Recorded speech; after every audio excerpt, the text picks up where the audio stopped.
지난주 세월호 특별법 합의 이후 새정치민주연합 중앙당사를 비롯해 지역당사와 주요 의원 지역구 사무실들이 점거 또는 항의 시위의 대상이 되고 있습니다. 오늘은 문재인 의원의 부산 사무실에 대학생들이 찾아가 시위를 벌였습니다. 민주연합 의원총회에서는 당내 반발이 터져나왔습니다. 당 안팎으로 비판에 직면한 민주연합 상황 취재했습니다. 국회에서 경찰이 유가족들을 조롱하는 장면이 영상으로 포착됐습니다. 잠시 뒤에 직접 확인하시기 바랍니다. 통합진보당 이석기 의원의 내란 음모 사건 2심에서 1심과 달리 내란 음모는 무죄라는 판결이 나왔습니다. 혁명 조직이라던 아로에 대해서도 2심 재판부는 실체를 인정하지 않았습니다. 이석기 의원은 내란 선동 혐의가 인정돼 징역 9년을 선고받았습니다. 음모는 무죄, 선동은 유죄, 어떤 의미를 갖는 판결인지 보도할 예정입니다. 일본 산케이 신문의 박근혜 대통령 의문의 7시간 보도에 대해 청와대가 뒤늦은 대응에 나섰지만 조선일보를 문제 삼지 않는 한 엄포에 불과하다는 평가가 나옵니다. 이와 관련된 상황을 뉴스혹이 풍자했습니다. 8월 11일 월요일 뉴스K 잠시 후에 시작합니다.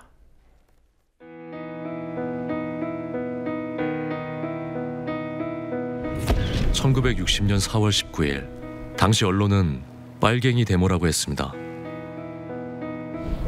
지금 우리는 혁명의 역사로 기억합니다. 1980년 5월 18일 당시 언론은 불순분자의 폭동이라 했습니다. 지금 우리는 독재에 항거한 정의의 역사로 기억합니다. 1987년 6월 10일 당시 언론은 대학생 가두 시위라 했습니다. 지금 우리는 민주주의를 쟁취한 감격의 역사로 기억합니다.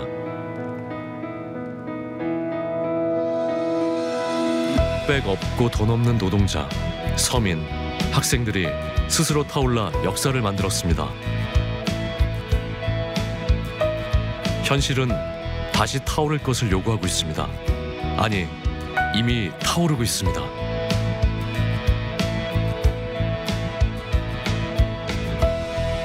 빨갱이를 종북으로, 불순분자를 외부 세력으로, 언론은 말만 바꿨을 뿐 역사를 부정하고 있습니다. 2014년 4월 1일 국민TV가 개국한 이유입니다.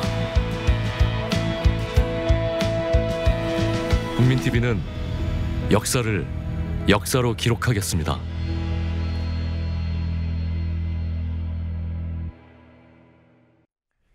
새정치민주연합이 지난주 세월호 특별법 합의를 원점으로 돌렸습니다. 오후 내내 열린 의원총회에서 재협상 추진이 의결됐습니다. 의원총회장으로 들어가는 민주연합 의원들에게 유가족들이 큰 절을 올리는 상황도 벌어졌습니다. 제대로 단식했으면 벌써 실려갔어야 한다는 망언이 새누리당에서 나온 뒤 물과 소금까지 끊었던 유가족이 어제 결국 쓰러졌습니다. 오늘 오전에는 경찰이 유가족을 조롱하는 장면이 카메라에 잡히기도 했습니다. 유가족들이 농성을 하고 있는 국회 중계 카메라 나가 있습니다. 연결해보죠. 윤희나 PD. 경찰이 유가족을 조롱했다. 이게 국회에서 일어난 일입니까? 네, 그렇습니다. 오늘 세월호 유가족 70여 명이 국회에 방문하는 과정에서 경찰이 출입을 또 저지하면서 충돌이 거듭 있었습니다. 세월호 국민대책위가 공식 페이스북에 올린 사진에는 단원고 학생 정혜진 양의 어머니 박유신 씨가 경찰에 밀려 넘어져 주저앉은 채 울고 있는 상황이 포착돼 있습니다. 사진 속 경찰은 주먹을 쥐고 웃는 듯한 표정을 짓고 있어서 사진을 본 유가족들은 반발하고 있습니다. 새정치민주연합 김현 의원실은 이 사진을 영등포경찰서 서장 측에 보내 경위를 묻고 해당 경찰에 관등 성명을 요구했습니다. 그러나 영등포경찰서 경비과장은 해당 경찰관이 충돌 중 유가족 어머니에게 물렸고 아파서 주먹을 쥐고 있는 상황이라고 해명했습니다. 네, 지금 저희가 뿌옇게 처리를 해서 표정이 안 보이는데 경찰관이 현재 웃고 있는 상황이었던 게 맞습니까? 경비과장은 웃는 것이 아니라 아파서 인상을 찌푸리는 것이 웃는 모습처럼 보이는 것이라고 해명했습니다. 네, 사진에는 웃는 것처럼 보인다는 얘기군요. 자, 민주연합이 결국 재협상 추진 결정을 내렸습니다. 유가족들은 어떤 반응을 보였습니까? 네, 새정치민주연합의 세월호 특별법 재협상 결정에 대해 가족대책위 전명선 부위원장은 애초부터 하지 말았어야 할 합의라고 말했습니다. 당초 여야 합의안에 포함됐던 대로 진상조사위원회에 유가족 추천 3인이 포함되는 것은 물론이고 특검 추천권을 유가족이 가져야 한다고도 말했습니다. 또 박영선 원내대표는 진상조사위 구성을 지킨 것으로 만족할 것이 아니라 특검이 독립적으로 수사될 수 있도록 협상을 해야 한다고 말했습니다. 과거 숱하게 많은 과거사 진상조사위원회에서도 결국 의혹만 남기고 끝났다고 말하며 수사권과 기소권이 진상규명을 위해 필요하다고 강조했습니다. 특별법 안의 특례 입학에 대한 협상은 아예 거론조차 되지 말아야 한다고 선을 그었습니다. 국회 농성장에 있는 유가족들은 세월호 특별법 재협상 소식에 다행이라는 입장이지만 앞으로의 협상이 중요하다고 말했습니다. 유가족들 단식 상황 알아보겠습니다. 20일 넘게 단식을 했다가 며칠 전부터 소금과 물까지 끊는 단식에 돌입했던 유가족 유경근 씨. 어제 쓰러지는 상황까지 벌어졌습니다. 지금 몸 상태는 어떤 겁니까? 네, 가족대책위 유경근 대변인은 오늘 국회 앞 농성장에 다시 돌아왔습니다. 어제 병원에 입원했고 오늘 퇴원해서 회복 중에 있는 상태입니다. 그를 본 유가족들은 박수를 치며 환영했습니다. 유 대변인은 지난 7일 세월호 특별법 여야 합의안에 반발하며 소금과 물까지 끄는 단식을 시작했습니다. 하지만 3일째이던 어제 쓰러져 병원으로 이송됐습니다. 현재 광화문 광장에서는 고 김유민 양의 아버지 김용호 씨가 29일째 단식 중입니다. 네, 조금 전에 보신 유경근 씨 나오는 화면은 오늘 촬영된 화면입니다. 자, 지난주 특별법 합의에 항의하는 움직임이 곳곳에서 벌어졌지요. 민주연합 당사 그리고 또 의원 사무실들이 홍역을 치는 것으로 합니다만 지금 상황은 어떻습니까? 네, 민주연합 당사에서 주말 내 밤샘 농성을 벌였던 유가족들은 현재 입장 표명을 정리하고 있습니다. 오늘 유가족 7명은 민주연합 당사와 새누리당 당사를 오가며 특별법 제정을 촉구하는 1인 시위와 연자 농성을 했습니다. 유가족들은 지난 주말부터 여의도 민주연합 당사에서 농성을 했습니다. 특별법 합의안을 두고 오늘 광주, 전북, 부산 등 전국 새정치민주연합 당사에서 시민단체들의 항의 방문이 이어졌습니다. 오늘 민주연합 의원총회가 있을 무렵에는 대학생 100여 명이 부산 사상구에 위치한 문재인 의원의 지역구 사무소를 기습 방문해 특별법 합의 파기에 대한 의사를 명확히 표명해야 한다고 촉구하기도 했습니다. 자, 광화문 광장 농성장에서 연대 단식에 동참하는 사람들 늘고 있는 거죠? 네, 그렇습니다. 우선 영화인들의 동조 단식 소식입니다. 영화인 200여 명으로 구성된 세월호 특별법 촉구 영화인 준비 모임은 지난 토요일부터 릴레이 1인 단식을 하고 있습니다. 오늘도 영화 마라톤의 정윤철 감독, 배우 맹봉학 씨 등 영화인 5명이 광화문 광장에서 1인 단식을 했습니다. 가수 김장훈 씨는 어제 공연을 마치고 다시 단식에 돌입했습니다. 특별법 재협상을 촉구하는 시민사회의 목소리도 점점 커지고 있습니다. 오늘 대학 교수와 영화인, 법조인 등 각계 인사들이 모여 세월호 특별법 재협상을 촉구하는 기자회견을 열었습니다. 이들은 유가족들의 의견을 무시하고 이뤄진 여야 합의안을 밀실 합의라고 규정하고 비판했습니다. 요즘 명량이라는 영화가 굉장히 흥행하고 있는데 정말 이 정권이 돌보지 않는 그 민초들의 고통과 상처가 지금 이 순간도 계속되고 있기 때문에 마치 임진왜란 그때처럼 영화 속의 현실이 그대로 지금 이 순간에도 계속되고 있기 때문에 그 영화가 그렇게 폭발적인 흥행을 하고 있는 게 아닌가 싶습니다. 이곳에서 작은 힘이나마 보태서 세월호가 공영방송 함께 몰락했습니다. 공영방송에서 세월호 이야기 이제 찾아볼 수 없습니다. 야합에 의해 완전히 다시 물에 깔아앉습니다. 군의문사 진상위원회에서도 그렇고 가해자조차 조사할 때 출석하지 않았습니다. 어느 누구도 책임지지 않고 처벌받지 않았습니다. 따라서 이번 세월호 특별법의 실효성을 담보하기 위해서는 반드시 수사권과 기소권이 부여돼야 합니다. 그리고 사진 작가들이요, 국회에서 광화문까지 걸어가면서 전시회를 했다던데 시위를 한 겁니까? 네, 도보 행진이라는 새로운 개념의 시위였습니다. 오늘 세월호 참사를 사진으로 기록해온 사진가들이 일반 시민들이 오늘 국회에서 광화문 광장까지 걷는 사진전을 열었습니다. 사진가 홍진원 씨는 세월호 참사를 기억하고 유가족들에게 힘든 날을 함께 겪어보자는 취지로 SNS에 함께할 사진가들을 모집했습니다. 4시간 16분 동안의 전시라는 이름의 도보 사진전엔 60여 명의 사진가들이 참가했습니다. 지금까지 국회에서 국민TV 뉴스 윤인아입니다.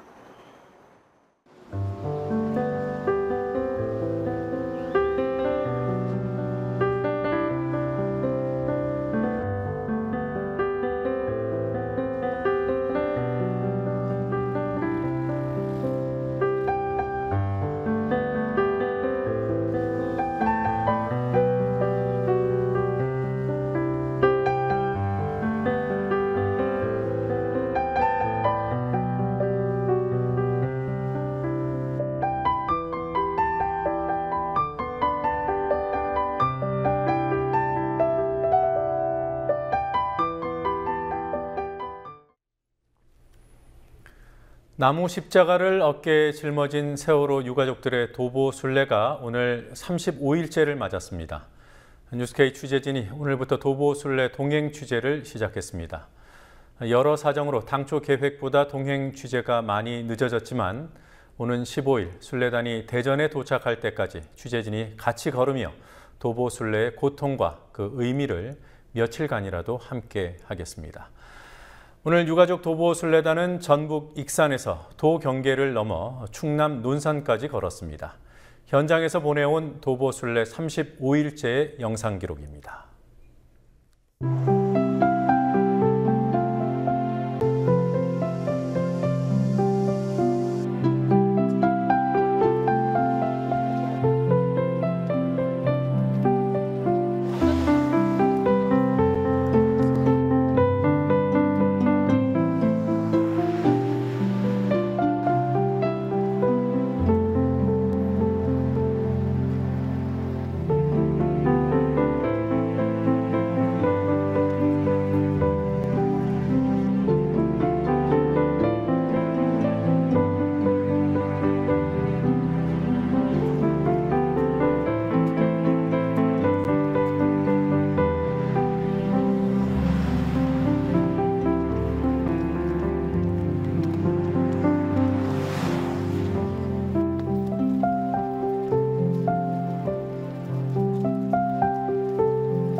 새정치민주연합이 세월호 특별법 재협상을 의결했지만 협상 대상인 새누리당은 기존의 합의를 물을 수 없다는 입장입니다. 박근혜 대통령도 유가족들과 시민사회에서 나오고 있는 재협상 요구를 무시한 채 기존 합의대로 특별법이 통과돼야 한다는 취지의 발언을 했습니다. 정치권 취재하고 있는 PD 연결해서 알아보죠. 곽보아 PD. 네, 곽보아입니다. 네, 새정치민주연합 의원총회 얘기부터 해보겠습니다. 오늘 의원총회가 꽤 길었어요.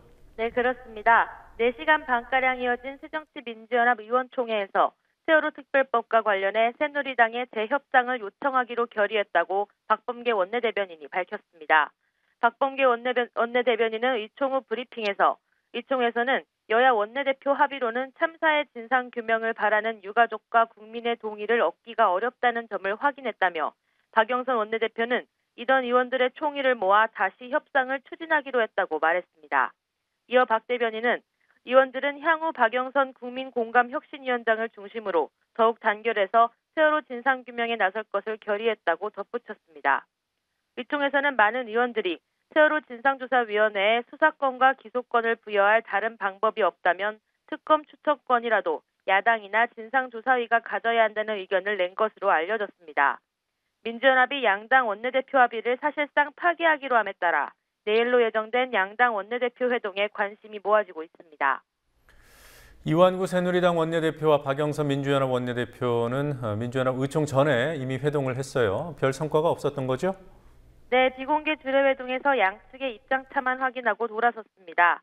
이완구, 박영선 두 원내대표는 세월호 특별법으로 만들어지는 진상조사위원회에 수사권과 기소권을 주는 문제, 특별검사를 누가 추천하느냐 하는 문제, 그리고 세월호 청문회 증인 문제 등 크게 3가지 의제를 두고 협상을 벌였습니다. 오전 11시부터 오후 2시 30분쯤까지 점심을 도시락으로 해결하면서 3시간 넘게 협상했지만 두 사람은 입장차를 좁히지 못했습니다. 원내대표 회동에 앞서 주호영 새누리당 정책위의장과 우윤근 민주연합 정책위의장도 특별법 실무 협의를 했지만 별다른 성과를 못 냈습니다.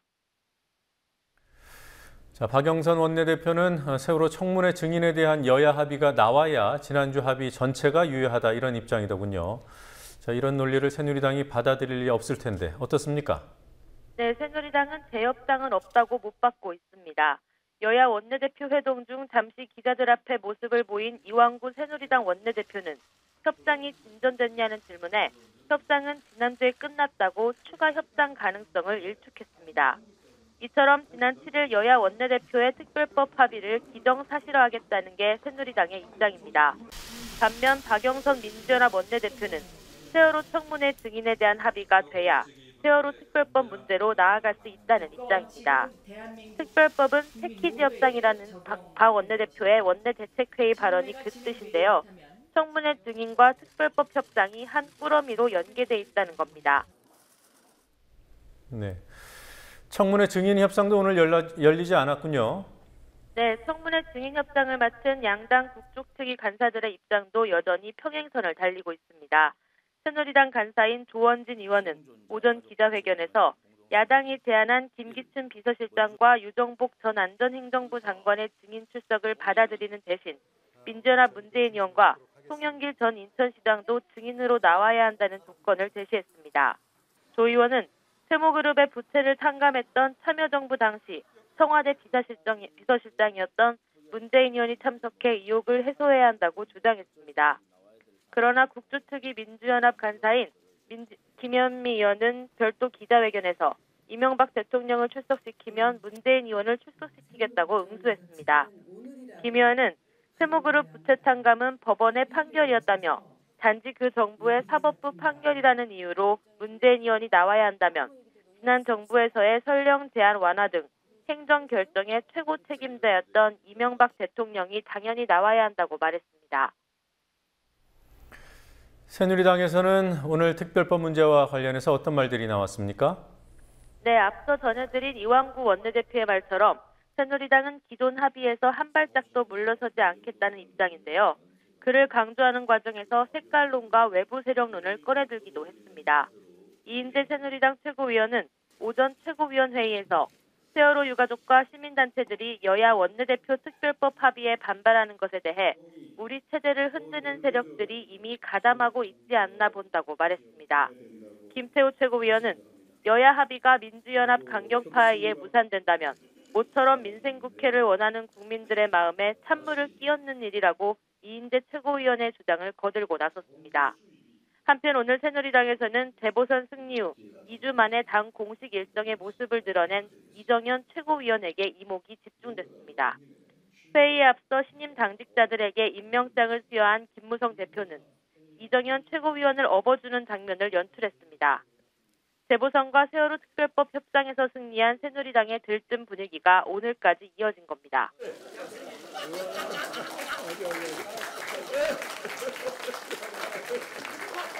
자, 박근혜 대통령도 여야 원내대표 합의를 기정사실화하는 데 힘을 보탰어요. 구체적으로 어떤 말을 했습니까? 네, 박근혜 대통령은 오늘 청와대 수석비서관 회의에서 여야가 세월호 특별법 합의 처리와 국정조사 청문회 개최, 민생법안과 정부조직법, 김영란법 등도 조속히 논의해서 처리하기로 합의했다고 말했습니다. 그러면서 박 대통령은 8월 임시국회에서 세월호 특별법이 반드시 통과돼야만 한다고 강조했습니다. 여야 원내대표의 특별법 합의에 유가족들이 반발하고 있음에도 대통령이 그 합의를 굳히겠다는 뜻으로 풀이되는 발언이었습니다. 네, 오늘 여야 원내대표 주례회동 자리에 정의당 심상정 원내대표가 찾아갔었죠. 무슨 말을 했습니까? 네, 심상정 원내대표는 오전 11시 이왕구 박영선 원내대표의 주례회동이 예정된 국회 운영위원장실에 먼저 와 기다렸습니다. 그러나 뒤이어 도착한 두 원내대표가 심 원내대표를 피해 옆방에서 회의를 시작했습니다. 그러자 심 원내대표는 민주연합의 김영록 원내수석 부대표가 옆에 있는 상황에서 여야 특별법 합의 파기를 요구하며 공청회와 토론회를 하고 정당 간 입장도 최대한 반영해 제대로 된 법을 만들어달라고 말했습니다.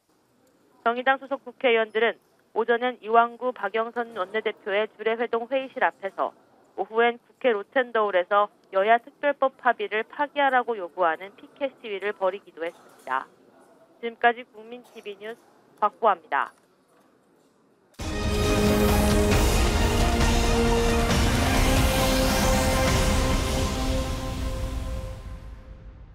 서울고등법원이 이석기 의원 항소심에서 내란 음모 혐의를 무죄로 판결했습니다. 내란 실행 조직이라던 혁명 조직 아로의 실체에 대해서도 법원은 실체를 인정하지 않았습니다. 다만 검찰이 나중에 추가한 내란 선동 혐의에 대해서는 유죄로 판단했습니다. 이번 판결은 통합진보당 해산 심판 청구 사건에까지 영향을 미칠 것으로 보입니다. 김종훈 PD가 취재했습니다. 내란 음모 사건이 세상에 알려진 지 1년 만에 내란 음모는 무죄라는 법원 판결이 나왔습니다. 이석기 통합진보당 의원의 내란 음모 사건 2심을 심리해온 서울고등법원은 오늘 선고 공판에서 내란 음모 혐의의 핵심 근거인 혁명 조직 아로의 실체를 인정할 수 없다며 1심과 달리 무죄를 선고했습니다. 하지만 검찰이 지난해 9월 이석기 의원 체포동의안을 국회에 제출하면서 추가한 내란 선동 혐의는 유죄로 인정됐습니다. 재판부는 아로의 실체는 인정할 수 없지만 지난해 5월 회합에서 전쟁 발발 시 체제 전복과 기관시설 파괴 계획이 논의되는 등 내란 선동이 이뤄졌으며 당시 발언 내용이 담긴 녹취록과 음성 파일이 그 증거라고 했습니다. 재판부는 이러한 판단에 따라 이석기 의원에 대해서는 1심보다 형량이 줄어든 징역 9년에 자격정지 7년을 선고했고 다른 6명의 피고인들의 형도 낮췄습니다. 판결이 나온 직후 이 의원 측 변호인은 내란 음모뿐 아니라 내란 선동도 무죄로 보는 것이 법리적으로 타당하다는 입장을 밝혔습니다. 내란 음모와 내란 선동을 공이 바치고 있었던 4개의 기둥을 오늘 재판부가 다 부정한 셈입니다. 그럼에도 불구하고 내란 선동을 유지로 한 이유에 대해서 저희는 법리적으로는 도저히 이해를 못하고 있고 다만 지금 현 시기에 정치적 중압감의 표현이 아니신가라는 정도로 이해하고 있을 뿐입니다. 한마디로 말씀드리면 내란 음모 무죄이면 내란 선동도 논리적으로 당연히 무죄입니다. 그리고 대법원에서 반드시 내란 선동은 무죄로 다시 파기환송될 거라고 저희는 확신합니다. 이번 사건으로 정당 해산 위기에 몰려있는 통합진보당은 내란 선동 유죄 판결에 실망하면서도 핵심 혐의였던 내란 음모가 무죄로 선고된 데 의미를 부여했습니다. 오늘의 판결로 통합진보당의 이른바 아로라는 지하혁명 조직이 존재하며 130여 명의 당원들이 내란을 음모하였다는 국가정보원발 박근혜 정부의 통합진보당에 대한 색깔론 말살 공작은 공중분해되었음을 선포합니다. 실제로 이번 판결은 헌법재판소에서 진행 중인 정당해산 심판 청구 사건에도 영향을 미치지 않을 수 없게 됐습니다. 아로라는 혁명 조직과 통합진보당의 관계가 쟁점인 상황에서 아로의 실체가 없다는 판결이 나왔기 때문입니다. 정부가 억지로 그 실체를 완성한 아로 역시 인정되지 않았습니다. 국정과 검찰의 핵심적인 주장이었던 아로에 의한 내란 음모가 모두 기각되었습니다. 사실상 무죄임을 인정한 것입니다. 내란 음모에 대해 무죄 판결이 나왔지만 극우단체와 보수 언론을 중심으로 한 여론 공세가 무뎌질 가능성은 거의 없어 보입니다. 오늘 법원 주변에서 열린 극우단체 집회 참석자들은 내란 음모 무죄를 선고한 법원을 향해 욕설을 퍼붓기도 했습니다. 국민TV 뉴스 김종훈입니다. 이른바 문재인 역할론이 부상하고 있습니다. 앞서 전해드린 대로 문재인 의원의 부산 지역구 사무실에서 대학생들이 시위를 벌인 것도 야권이 어려운 시기에 역할을 해달라는 요구로 볼 수 있습니다. 하지만 지금 민주연합 내부의 갈등 상황으로 볼 때 한번 해볼 테면 해보라는 식으로 될 수 있다는 우려도 나오고 있습니다. 전문가들은 내년 초 전당대회가 문재인 등판의 계기가 될 것으로 전망합니다. 노지민 PD가 보도합니다. 더불어민주연합의 문재인 의원은 지난 8일 여야의 세월호 특별법 합의에 유족들이 동의하지 못하면 다시 머리를 맞대는 게 도리라는 글을 페이스북에 남겼습니다. 그로부터 이틀 뒤인 어제 민주연합 의원 46명은 특별법 합의가 유족의 여망을 담아내지 못했다며 재협상을 요구하는 성명을 발표했습니다. 문 의원이 남긴 글과 사실상 같은 내용이었고 성명에 참여한 의원들 중에는 이른바 친노 의원들이 다수 포함돼 있었습니다. 그러다 보니 차라리 문재인 의원이 전면에 나서야 한다는 이른바 문재인 역할론이 대두되고 있습니다. 민주연합 내 최대 계파의 리더로서 재보선 참패의 상처, 세월호 특별법을 둘러싼 혼란 등을 앞장서 수습해야 한다는 겁니다. 문 의원이 그 같은 숙제를 해낼 때만이 차기 대선 주자로서의 자격을 굳힐 수 있다는 의견도 더해집니다. 상당히 문 의원으로서는 일종의 이제 승부수라고 할 수가 있겠습니다. 전면에 나서서 당의 위기를 극복을 하고 그것이 다음 총선 승리로 이어졌을 때 그때는 아마 문재인 의원은 대선 패배의 책임 이거를 좀 극복을 하고서 아마 그 야당의 그 리더로서 재보상을 할 수가 있을 겁니다. 하지만 문재인 역할론에 대해서는 부정적인 견해도 여러 각도에서 나옵니다. 첫째로 현 상황에서 문 의원이 전면에 나설 경우 친노 대 비노라는 민주연합 내 계파 갈등만 부각될 수 있다는 지적입니다. 당에서 지금 재보궐선거 참패 이후에 계파 간의 갈등이 여전히 상존하고 있습니다. 이런 상황 속에서 친노의 대표격으로 알려져 있는 문재인 의원이 다시 나와서 당을 리드하는 듯한 모습을 보인다면은 친노가 아닌 세력들에 의해서 견제를 받을 수도 있고 또 지금 당이 전국의 주도권을 상실한 상태이기 때문에 상당히 어려움에 처할 수 있다고 생각하기 때문에 여권에서는 결국 새정치연합이 친노 정당으로 이제 되돌아갔다. 아마 이런 프레임으로 집중적인 공격을 이제 할 것이 예상이 이제 되고요. 그리고 또 야당 내에서의 이 계파 간의 갈등이 상당히 좀 민감하게 또 부상할 이런 이제 부담이 있다고 할 수가 있겠습니다. 둘째로는 유력한 대선 주자가 조기 등판해 회복하기 힘든 상처를 입을 경우 민주연합과 야권의 입장에서 좋을 게 없다는 우려도 있습니다. 전면에 나섰는데도 위기 극복에 실패를 하거나 또 다음 총선에서 이제 패배를 하는 상황을 맞았을 때 그때는 차기 대선 주자로서 치명타를 입을 가능성이 대단히 크기 때문에 특별한 당직을 맡지도 않은 문 의원이 나서는 건 자연스럽지 않고 명분도 없다는 지적도 나옵니다. 이 같은 우려를 고려해 문 의원 측도 박영선 비상대책위원장 체제의 순항을 우선 돕겠다는 판단을 하고 있는 것으로 보입니다.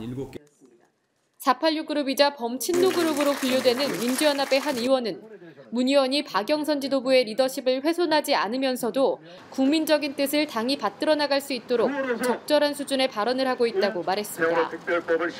문재인 의원이 결국엔 나서겠지만 그 시점이 지금은 아니라는 말입니다. 지금보다는 좀 시기를 보고서 당의 여러 가지 계파 간의 갈등이 정리가 되고 세월호 특별법 협상도 어느 정도 마무리되고 그럴 때 자연스럽게 등판하는 것이 새정치민주연합에게는 더 바람직하지 않나라고 생각을 합니다.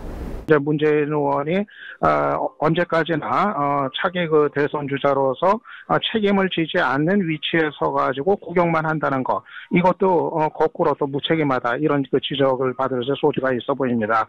그렇기 때문에 아마 내년에 그 정상적으로 전당대회가 치러지게 됐을 때 아마 그때는 전면에 나설 것인지 여부에 대한 아마 그런 이제 적극적인 고민의 어떤 시점이 되지 않겠는가 예상이 이제 됩니다.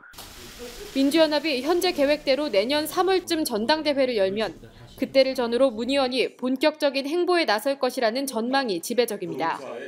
국민TV 뉴스 노지민입니다. 오는 14일, 이제 사흘 뒤면 프란체스코 교황이 한국을 방문합니다. 교황은 지난해 3월 선출된 이래 1년 5개월 동안 약자의 편에 서는 일관된 행보를 보였습니다. 약자를 위로하고 도움을 전하는 수준이 아니라 약자를 만들어내는 구조적이고 근원적인 문제를 직시하고 있습니다. 종교와 국적, 정파를 초월해 교황이 대중적인 지지와 관심을 받는 이유라 할 수 있습니다. 프란체스코 교황의 1년 5개월을 강신의 PD가 보도합니다. 지난해 3월 13일 프란치스코 교황은 266대 교황으로 선출됐습니다. 지난 1년 5개월 동안 프란치스코 교황은 가톨릭과 마피아의 관계 단절에 지속적인 노력을 기울였습니다. 우선 지난해 6월 마피아의 돈 세탁 창구로 지목받아온 바티칸 은행의 특별위원회를 설치했습니다. 지난해 11월에는 외부 회계법인의 회계감독을 위탁했습니다. 올해 6월에는 바티칸 은행의 이탈리아 출신 이사 5명을 해임하고 다양한 국적의 새로운 이사진을 구성했습니다. 같은 달 21일 이탈리아 최대 마피아 조직의 본거지에서 미사를 집전하며 마피아 파문을 선언했습니다. 교황은 가톨릭 내부 개혁도 주도했습니다. 고질적 병폐로 거론되어 온 성직자들의 아동 성추행 문제를 뿌리 뽑기 위해 지난 3월 교황청의 아동 성추행 대책위원회를 발족했습니다. 지난해 5월에는 성추문을 일으킨 성직자 800여 명의 성직 자격을 박탈했습니다. 성직자들의 호화, 사치 생활에도 경종을 울렸습니다. 지난해 10월 공사비가 450억 원에 이르는 호화 주교관 공사로 논란을 일으킨 독일의 테바르츠 판 엘스트 주교를 징계해 결국 올해 3월 사임을 이끌어냈고 곧 이어 미국의 그레고리 대주교도 자신의 호화 생활을 공개 사과하게 했습니다. 프란치스코 교황은 스스로 몸을 낮추는 실천을 통해 개혁 정책의 추진력을 만들어내고 있습니다. 교황은 교황 간저 대신 바티칸의 게스트하우스에서 다른 성직자들과 함께 지내고 있고 방탄이 안 되는 소형차를 타고 다닙니다. 지난해 12월 자신의 생일에 노숙자들을 초대한 것이 단순한 보여주기 행사가 아니라는 점을 일상생활에서 보여주고 있습니다. 교황은 가톨릭 교세 확장보다 정치적, 경제적 불평등 해소에 관심을 가져야 한다며 성직자와 신자들에게 약자 편에 서기를 지속적으로 주문해왔습니다. 교황은 지난해 11월 자신의 강론 등을 책자에 담은 첫 번째 공고문 복음의 기쁨을 통해 불평등의 구조적인 원인을 차단하는 노력을 해야 한다고 밝혔습니다. 교황이 지난 5월 중동 지역을 순방하며 이스라엘보다 팔레스타인 서한 지구를 먼저 방문한 것이나 최근 타인의 신념을 존중하고 개종을 강요하지 말라고 한 언론의 인터뷰 내용도 같은 맥락입니다. 국민TV 뉴스 강신혜입니다.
내는 누구? 에? 우리 둘이 힘을 합쳐서 제대로 한번 일을 벌려보자. 이 우주의 기운이 우리 둘을 감싸고 있다, 아이가? 그대 없는 나날들이 그 얼마나 외로웠나. 멀리 있는 그대 생각 이 밤 따라 길어지네. 하얀 얼굴 그리울 때 내 마음에 그려보며 우리 다시 만날 날을 손꼽으며 기다렸네.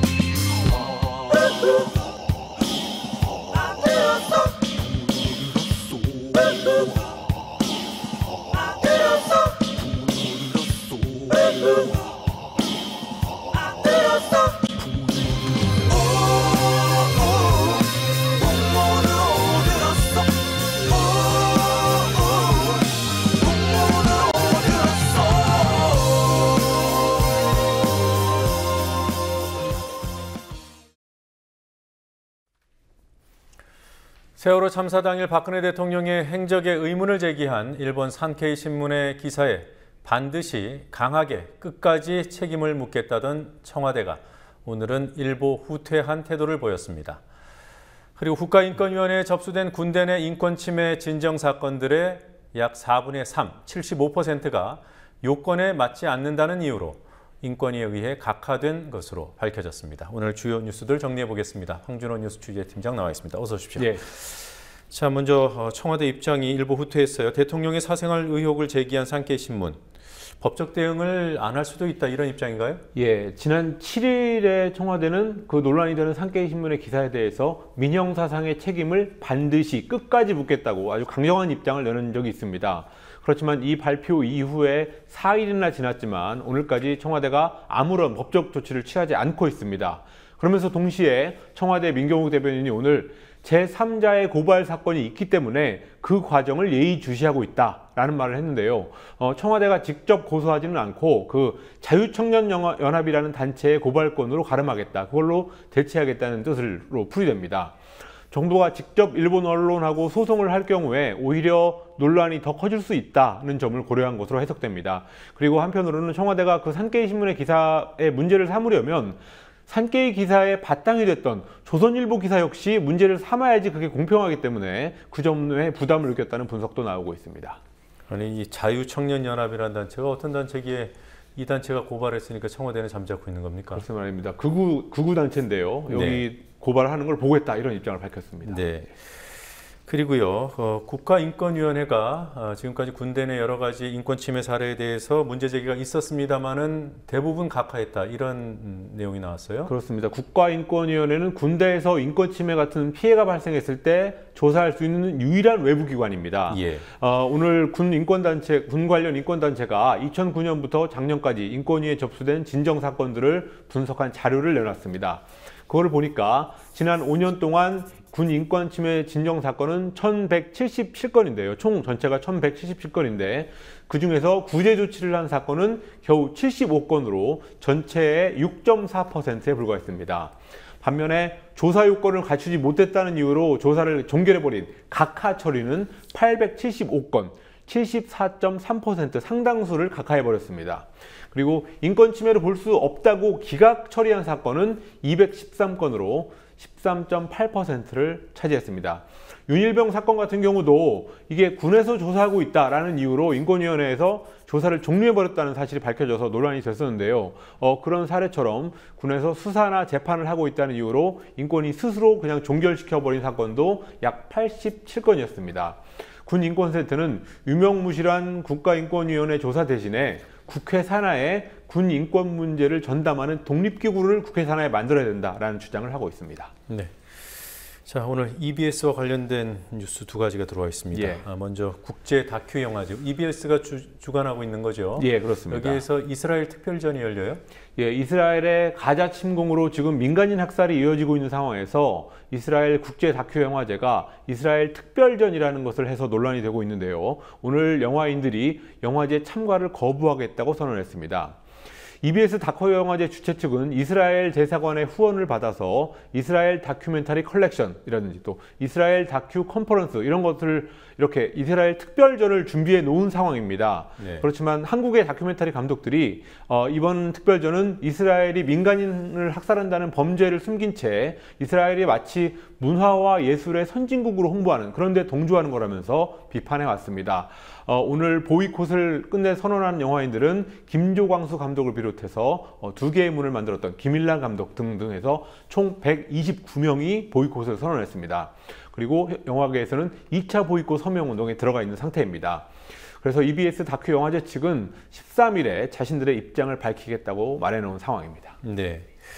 그리고 교육부가요, EBS의 네. 역사 교재를 사전 검열했다는 그런 의혹이 있던데요. 어떻게 된 겁니까? 예, EBS가 발행하는 필수 한국사라는 교재액입니다. 네. 현직 역사 교사들이 집필을 하고 있고 수능의 70%가 이 필수 한국사의 내용이 반영되도록 되어 있는 그런 역사 교과서입니다. 최근에 교육부가 이 필수 한국사 집필진에게 박정희 유신 부분에 대한 기술을 줄이고 또 특정 출판사의 내용을 더 반영하라 이런 압력을 넣었다는 주장이 제기됐습니다.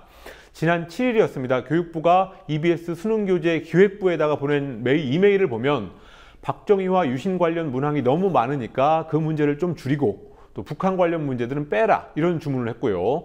또 특정 2개의 교과서 내용도 반영하라는 지시가 들어있었습니다. 그 교육부가 지시했던 2 종류의 교과서는 친일 편향 내용으로 논란이 되어 있던 교과서인데요. 이름이 적시되어 있지는 않고 교학사 교과서와 또 다른 교과서로 알려지고 있습니다. 네. 이 교재에 집필진인 현직 교사들이 이 이메일 내용을 공개하니까 전국 역사교사 모임은 교재 수정 지시라는 것은 법적 근거가 없는 검열이자 교육부가 박근혜 정부에 알아서 충성하고 있다는 증거라고 비판했습니다. 네. 자, 일반 고교를 살리기 위해서는 무엇을 먼저 해야 하는 것인가? 예. 뭐 이런 데 대한 의견을 쓰는 운동이 전개되고 있어요. 시민단체 특권학교 폐지 일반학교 살리기 서울 공동대책위원회라는 단체인데요. 지난달 서울 시민들을 대상으로 해서 조효영 교육감한테 일반교를 살리려면 한마디를 해봐라. 교육감에게 한마디를 해라. 이런 온라인 게시판 의견 쓰기 운동을 벌였습니다.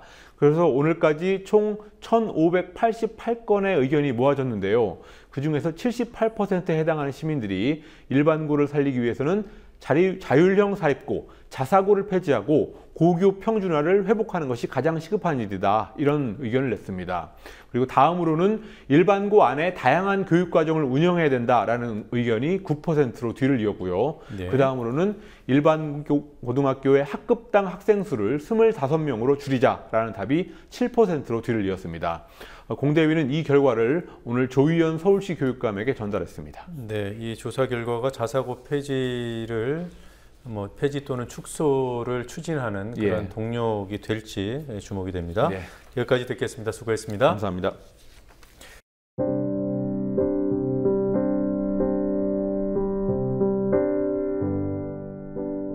진도 팽목항에서 반대편 내륙을 가까이 한 위치에 명량 해협이 있습니다. 명량 해전이 벌어진 자리가 거기겠죠. 우수영도 멀지 않습니다. 영화가 흥행에 성공하고 나면 관광 탐방객도 많아지겠네요. 조금 더 가면 팽목항이 있습니다. 아직 끝나지 않은 쉽게 끝내서도 안 될 세월호의 기억도 놓지 마세요.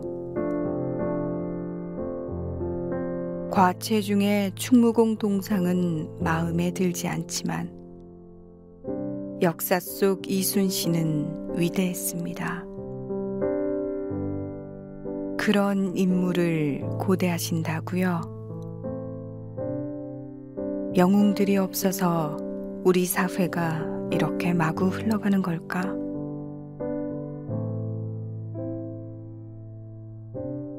크고 작은 영웅들이 적지 않았습니다.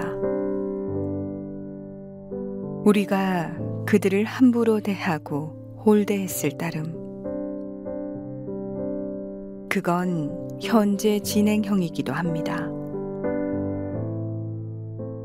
4.16 세월호의 영웅들도 있을 겁니다. 세월호 대첩이 지금 경랑에 휩쓸려 있는 듯하기도 하고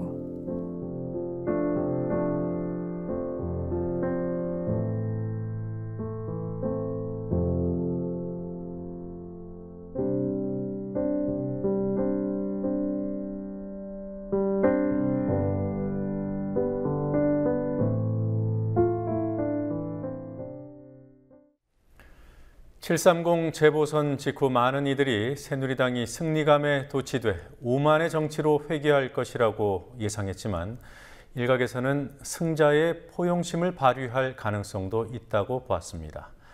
여당의 체질적 한계와 무관하게 김무성 대표가 큰 정치를 흉내라도 내지 않을까 하는 전망이었습니다. 사실 김무성 대표는 (730) 재보선 전에 열린 여야 사자회동에서 세월호 특별법의 타협안을 본인 입으로 제시했습니다. 진상조사위원회와 특검을 연계시키되 특검 추천권을 야당에 준다는 방안이었습니다. 하지만 재보선이 새누리당의 대승으로 끝나자 여당은 본색을 드러냈고 여당 대표는 자기 말도 책임 못 지는 한계를 보였습니다. 적어도 지금까지는 여당 뜻대로 흘러가는 듯 보입니다. 비록 제1야당이 재협상 추진을 의결했지만 여당이 응해줄 리 없어 보입니다. 교황 방문에 기대를 걸자는 생각도 있겠으나 여당 입장에서는 며칠만 눈 딱 감으면 그만입니다. 임박한 선거도 없기 때문에 여론이 아무리 움직여도 무망합니다. 그렇다고 길이 전혀 없지는 않습니다. 광화문 거리에 수십만이 모여서 국민의 뜻이 심상치 않음을 보여주면 길이 열릴 수도 있습니다. 뉴스K 마치겠습니다. 내일 뵙겠습니다.